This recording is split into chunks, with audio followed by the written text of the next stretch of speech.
This episode is all about screen time. I'm meeting up with Mike Lolly P. That's the guy behind a lot of amazing Kenyan music videos. We'll be talking about his journey, his projects, and everything else in between. Nice, that sounds great. And I'll also be meeting up with professional esports player Beast. Now, his name says it all. We'll be speaking about his love for the sport and also how the gaming culture is growing in Africa. Oh yeah, so keep it glued to your screen. Mike Lolly P, as he is popularly called, is a content creator, music video director, and documentary maker. His prowess has led him to work with some of Kenya's top names in music like Octopizzo, Fena, and Otile Brown, just to mention a few. His fuel? A passion to tell stories, positive stories from marginalized communities.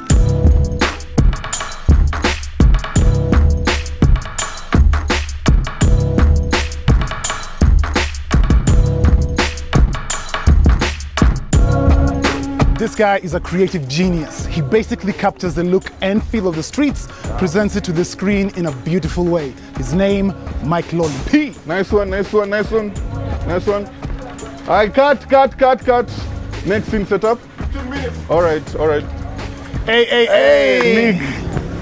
Good to finally meet the man himself. Yeah, finally, nice to meet you as well. Mike Lolly P, you're a hard man to find, and it's because you're always busy. Oh man, I appreciate. Always busy though. And it's a great thing. Yeah. Me, personally, I'm a big fan. I love the videos. Every time I watch and then I see it's Mike Lolly P, I'm like, yep, makes sense. I know you're a fan. And the cool thing is, you can't, like, it's not distinct. You can't be like, this is a Mike Lolly P type of video. But all of them are always so cool. Yeah. And when you put that signature there, it's amazing. So I'm always curious. How did you end up being one of the most sought after DOPs? Well, I think it's just a matter of putting out, work after the other, always trying to stand out and being the best in what you do. So with that in mind, I believe people always want to work with people who put out work always. And that's how you keep on going, man. People who put out good work. Yeah. Because like so many artists, yeah. I wonder if you even have a favorite artist who you've worked with, because there some have been repeats. You've done more than one video. Yeah, let me say, if it's a repeat, that's a good artist to work with. Yeah, if it's a repeat, it's a good artist to work with. Okay. Now tell me about videos, because I know we don't have that much time. All right. I just want you to break down a couple of things for me. Especially when it comes to the video. Like, is it the artist just gives you the song and tells you, Cheza kama wewe, how does it go from the conceptualization up until the video we watch? Okay, most of the time when the artist sends the song, some of the artists will also send the ideas to you, but they want you to put them down together on a script or a mood board and send it back to them. But other artists, they'll send you the song and tell you Cheza kama wewe. So you have to listen to the song and marry the song and execute, Yeah, so it's a lot of process. After you do that, you send it back to them. If they like it, you are good for production. If they don't like it, you have to go back on the drawing board and start again. So which one is harder? Like when they come with their ideas and they tell you, okay, let's merge, or when it's just all on you? Because when they the hardest part is when they come with the ideas, because when you listen to the song, you get a different vibe. Right, yeah. Compared to what they have in mind. So you have to keep that in mind as you try and figure it out as well. But the easiest one is usually when they send you the song, vibe with it and just get inspiration. Wow. Yeah, so that's easy. That's pretty cool. Tell me something about how important a role improvisation plays when it comes to sets, because not everything will go according to plan. Maybe like an idea, the budget was I could match with the idea that you want. So how important is improvisation? As a filmmaker, especially when I was starting out, I started as a guerrilla filmmaker. Oh yeah. It puts you in a better position to always improvise. Yeah, when you go on set, you don't always get what you want, so you have to think fast, and that really helps with music video setups and situations, because maybe they brought the wrong lens and you don't have the time to wait for the next one. So it keeps your mind working. Keeps the mind fresh and then always bubbling ideas. No wonder the videos are so cool. Let's talk about some of the successful ones, because all of them are so dope. Oh my God. Like top 3 really big ones top for you. Top 3, it's Ayana by Otile Brown. na toto kanikosha, fundi aki ya Mungu anajua hadi anachosha. That's my favorite one, by the way. I commented on your YouTube when I saw that. Yeah, that I love that project because it had all these situations where we had to improvise. We shot everything that we had on the mood board, but then it was like, I need one more scene out of the blues, and we had to create it, man. Yeah, my second on the top 3 would always be Waquerido by Octopizzo.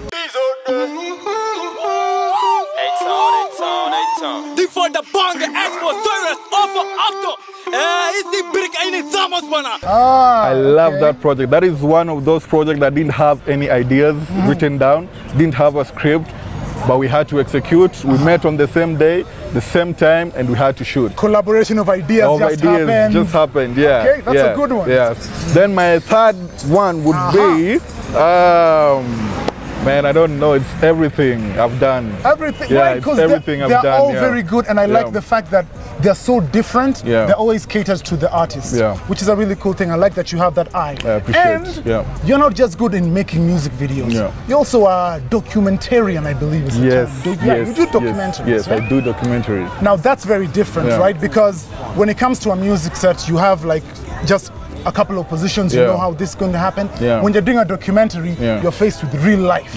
Like even right now, this place, man, there's so much noise. How do you go about that? Okay, you know, as a filmmaker, when I was setting out, I was always making documentary first before I started making music videos. Now those are two different worlds, because with music videos sometimes you need a lot of lighting, artificial light and stuff like that. But with documentary setups, it's all natural. No light, no proper, you know, sound ambience.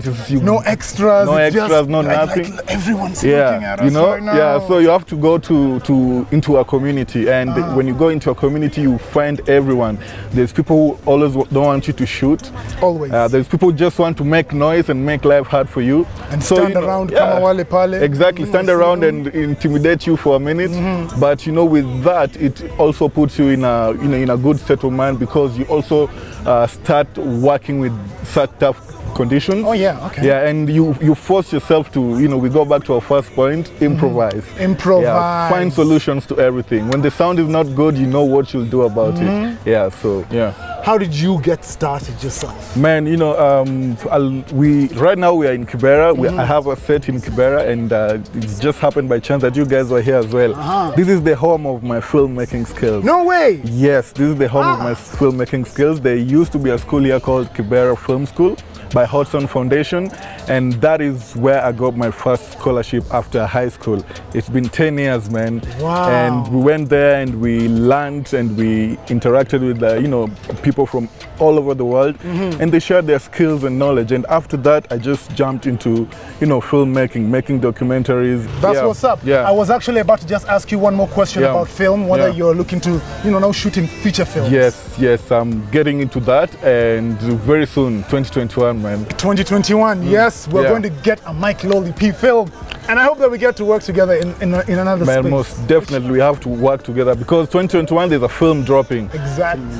Oh, okay. So Nick, I think I have to go back to, no this problem, production. Thanks so much for your time. Keep it up. I can't wait to check out this will be fire. Yeah, for sure. Cheers, man. Cheers. Let's do it. Let's do it. The best thing you can do with knowledge is share it. The same way, over 10 years ago, right here in Kibera, someone shared their skills and techniques of filmmaking with Mike Lolly P. That's exactly what he's doing right now with his videos, his documentaries, his films, and he does it in such an authentic way. You gotta admire that good.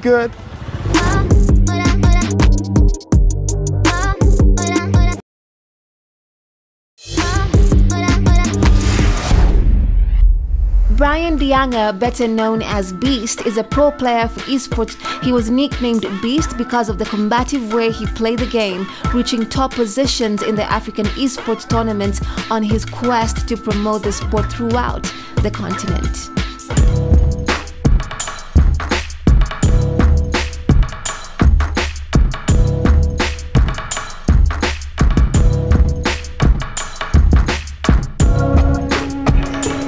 Brian. Hey. How you doing? I'm good, and you? I'm fine. Well, welcome to the office. Thank you for welcoming me to your office. Yeah. By the way, word on the street is that I hear they call you Beast. Yep. Even the last guy who I just played with was the one who started that name. He was, see. yeah, he was the one. This guy's a beast. This guy's a beast, and the name stuck. I see. Yeah. And since I'm in your office, Yeah. of course, I cannot be here and not fail to play. Of course. That's the culture. I mean, So I want to be, games. yes, I want to be Wonder Woman. Oh, okay. Yeah, because So- well, Wonder Woman, you know, she has a whole MO where she also I'm a Warner Bros fan, so I'm all about Wonder Woman as well. So yeah. the menu, character menu, you just choose same directions as choosing on the phone. Okay. Press X and voila. This, yeah, and then you choose. All right. There you Okay. have your Wonder Woman. Cool. Okay. And, So. yeah. Still got a chance to turn yourself in. Just shut up and fight me, Hal.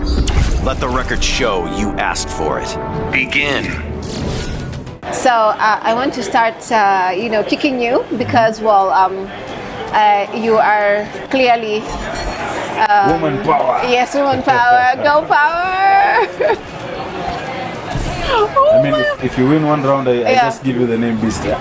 Yes, if I win one, if I win, I want to. That is my intention. If only you could slow down, I'd really appreciate it. But since you're not slowing down, we are here and you're kicking me. Sorry. I'm running The a- pro gamer part. The pro gamer part is Yeah. taking over. There you go. You actually Yes, mastered I beat that. you up. Yes, I did. Oh, come on. So when you're saying you want to escape reality, exactly what were you escaping at that time? Like just Yeah. where I grew up. I grew up in Kibera, I think by now everybody knows this, and I still live there. Yeah. And back then, or even to date, the place was filled with crime, you know? And most of my friends and people being around me were just guys taking part in some very messed up things. I see. So me, I could say most of my time I go and spend in the gaming, you know, those dingy gaming cafes. They're not Yes. dingy as such, but Yeah. those tiny gaming lounges, yeah? Yeah. Where you have one seat, the light in the place is the TV. The TV was the source of light in the place. Like you enter, Yeah. it's just dark and the TV. I see. So most of my time was spent there. Yeah. Because outside Manze, it was not that cute. I mean, any place I could walk to go and buy paraffin. Alafu ninyang'anye pesa ya mafuta na mwizi. Wow. I Yeah, hear and you. then I have to go home and tell my mom like, hey, Exactly what happened. nimeibiwa na mwizi pesa ya mafuta. As in, did you just do that while you were talking to me and you beat me like that? Did you just do that with one hand? Like this? You can do it with one hand, but yeah, happens. But you look like you did it. You just beat me like with one hand, dude. And you're talking. Yeah, it's I'm kind of grown in this, you know. Just Yeah, I driving and talking, you know. It's like you're used to it. Yeah? Yes, I see what you mean. I see what you mean. But then when you're, because I also understand you mentor, young guys want to Yeah. do this. When you're mentoring them, what are the key things that you tell them? Because I mean, here we always assume or know Yeah. that this game is, we call it addictive, Yeah. and you don't want young people to stay on the screen for so long. So I feel like there's an understanding that we don't know that, Yeah. that you as a pro player would. So tell me those dynamics. Yeah, there's the addictive part. There's the addictive part, and I've seen that from the US. I saw a documentary where a kid was like, I think it was like 2 weeks, hasn't stepped out of the room, has just been playing. Wow. They had to confiscate the console for him, and he went into like a stroke.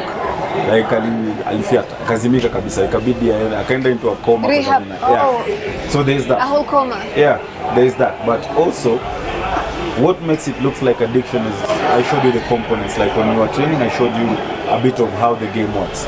So it's like a book, like a 2,000-page book.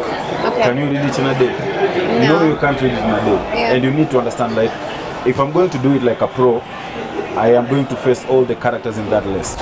You have seen this one has 36 players in the list, yeah? Yeah. So I have to know each and every player's components moves. Like there's the frame that Their I have to strengths know. and their weaknesses. Yeah, I Okay. have to know for every character. And then I have to main one character who I'm going to play.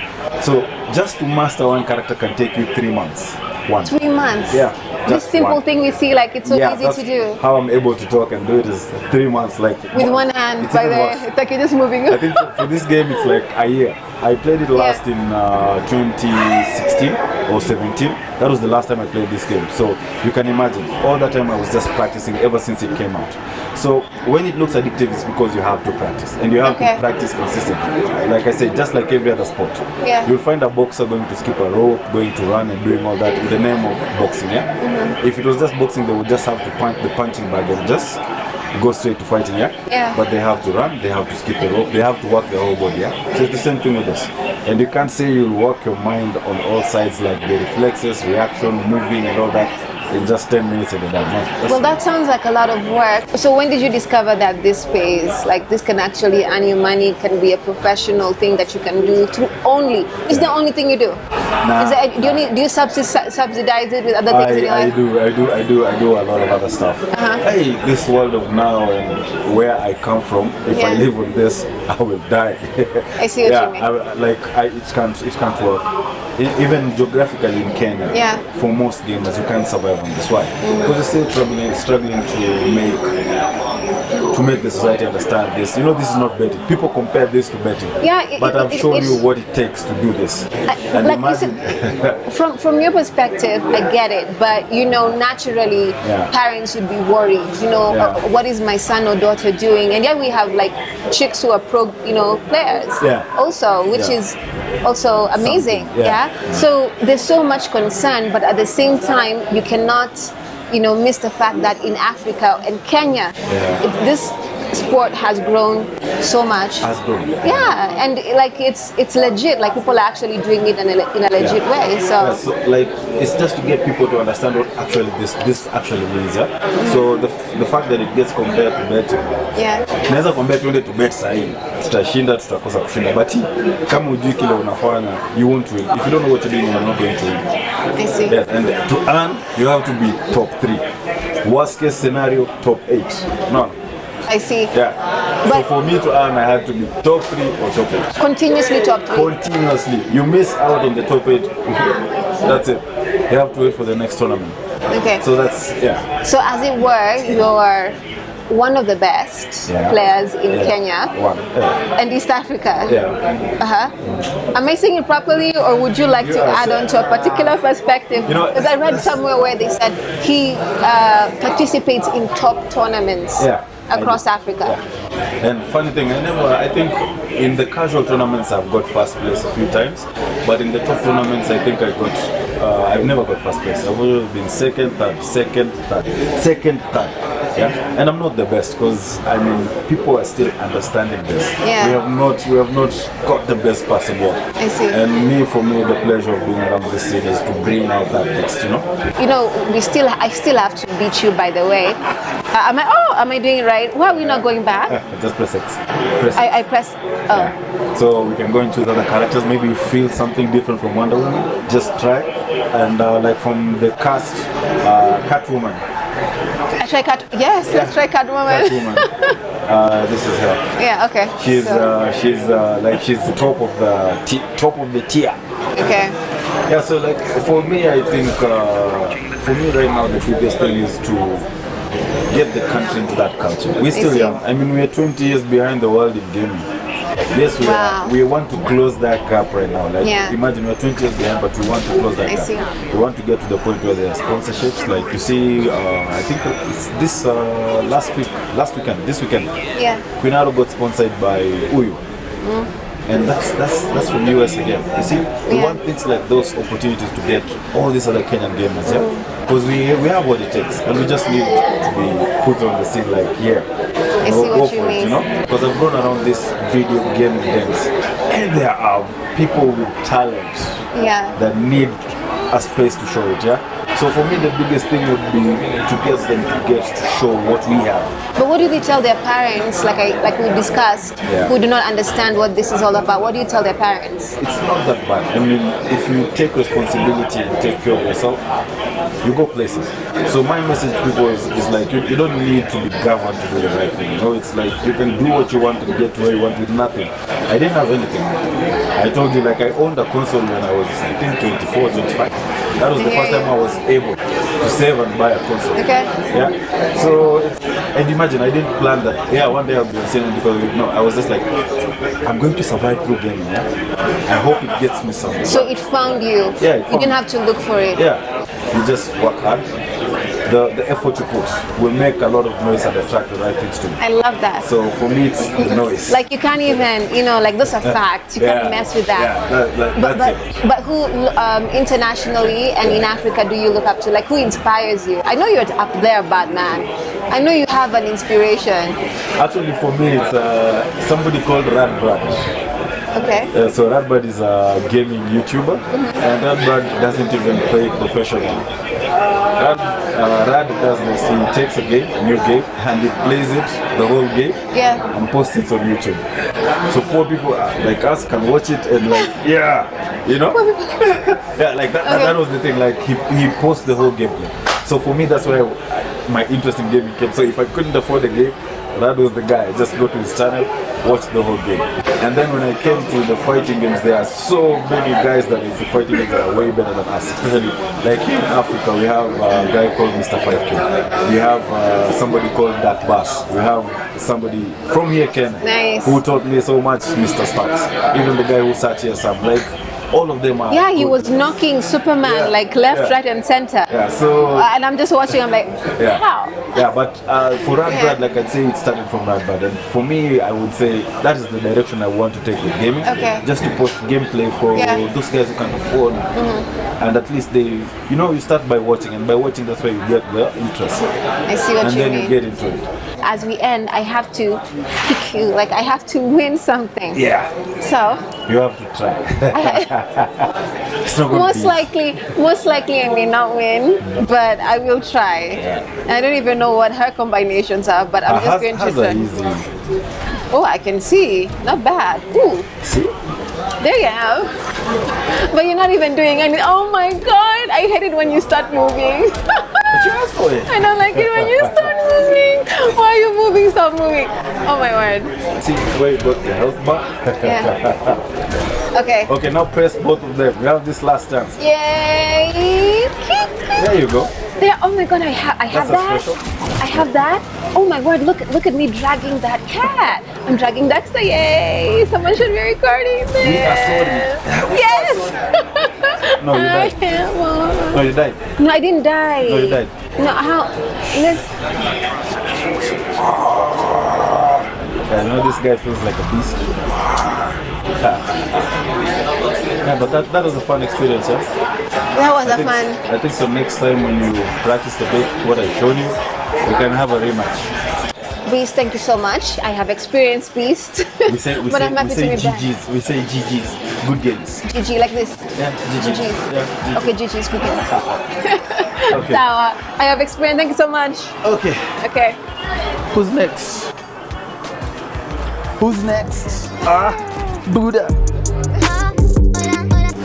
Clearly, a lot of stuff happens behind the scenes to bring you that magic that you see on the screen. Yes, of course, and we appreciate the likes of Mike and Beast for all that they do and how they keep growing their industries. And we will always be here to showcase that. Of course, thank you so much for watching What's Good Africa. Kenya Edition 2.